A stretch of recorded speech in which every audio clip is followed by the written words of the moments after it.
అహ్మదాబాద్లో జరిగినటువంటి విమాన ప్రమాదంలో 240 మంది ప్రయాణికులు, 12 మంది సిబ్బంది మరణించారు. ఈ సంఘటన తీవ్రంగా కలిచివేసింది. ఎప్పుడూ ఇలాంటి సంఘటన జరగలేదని నిపుణులు అంటున్నారు. ఇటువంటి పరిస్థితుల్లో సహాయక చర్యలు ముమ్మరంగా సాగుతున్నాయి.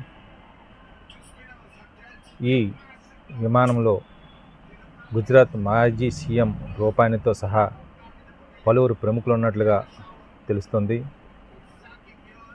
సాంకేతిక లోపమా, ఇంకేమైనా ఇతరత్ర కారణాలు ఉన్నాయన్నటువంటి అంశంపై దర్యాప్తు ప్రారంభించారు.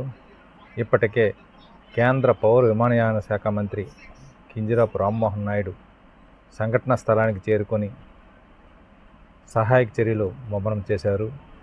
అన్ని ఏర్పాట్లు కూడా ముమ్మరంగా చేస్తూ పూర్తి స్థాయిలో అన్ని ఏర్పాట్లయితే స్వయంగా పర్యవేక్షిస్తూ సహాయ చర్యలని చేస్తున్నారు. ఇటువంటి సంఘటన జరగడం దురదృష్టకరమని అంటున్నారు. ఈ పరిస్థితుల్లో అన్ని ఏర్పాట్లు కూడా ప్రభుత్వం పట్టుదిట్టంగా చేస్తుంది. ఈ హృదయ విదారకమైనటువంటి దృశ్యాలు చూసేవారికి కలిచివేస్తున్నాయి. ఇటువంటి సంఘటనలు ఎప్పుడు జరగలేదని స్థానికులు అంటున్నారు. అహ్మదాబాద్లో